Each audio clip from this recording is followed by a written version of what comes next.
مشاهدينا الكرام، إليكم هذا الخبر العاجل.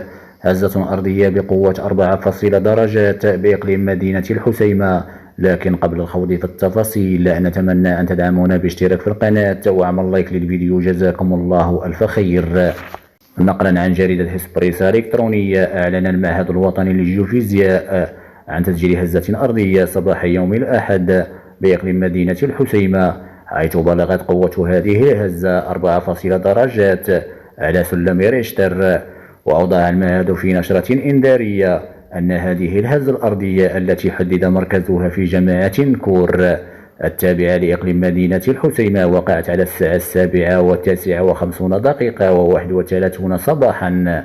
وأضاف المصدر ذاته أن هذه الهزة الأرضية التي سجلت على عمق 18 كيلومترات.